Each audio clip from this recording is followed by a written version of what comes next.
দয়াময় পরম দয়ালু আল্লাহর নামে।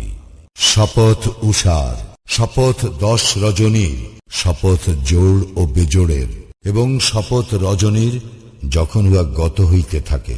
নিশ্চয় ইহার মধ্যে শপথ রহিয়াছে বোধ সম্পন্ন ব্যক্তির জন্য।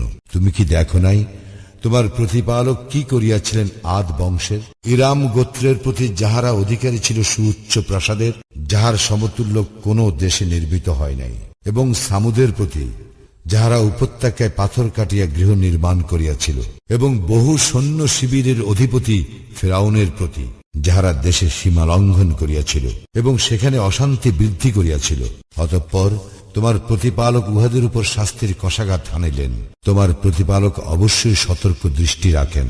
মানুষ তো এইরূপ যে তাহার প্রতিপালক যখন তাহাকে পরীক্ষা করেন সম্মান ও অনুগ্রহ দান করিয়া, তখন সে বলে, আমার প্রতিপালক আমাকে সম্মানিত করিয়াছেন, এবং যখন তাহাকে পরীক্ষা করেন তাহার রিজিক সংকুচিত করিয়া, তখন সে বলে, আমার প্রতিপালক আমাকে হীন করিয়াছেন। না, কখনো নয়, বরং তোমরা ইয়াতীমকে সম্মান করো না, এবং তোমরা অভাবগ্রস্তদেরকে খাদ্যদানে পরস্পরকে উৎসাহিত করো না, এবং তোমরা উত্তরাধিকারীদের প্রাপ্য সম্পদ সম্পূর্ণরূপে ভক্ষণ করিয়া ফেলো, এবং তোমরা ধন সম্পদ অতিশয় ভালোবাসো। ইহা সঙ্গত নয়। পৃথিবীকে যখন চূর্ণ বিচূর্ণ করা হইবে, এবং যখন তোমার প্রতিপালক উপস্থিত হইবেন ও সারিবদ্ধভাবে ফিরিস্তা গণ, সেই দিন জাহান্নামকে আনা হইবে, এবং সেই দিন মানুষ উপলব্ধি করিবে, তখন এই উপলব্ধি তাহার কি কাজে আসিবে? সে বলিবে, হায়, আমার এই জীবনের জন্য আমি যদি কিছু অগ্রিম পাঠাইতাম।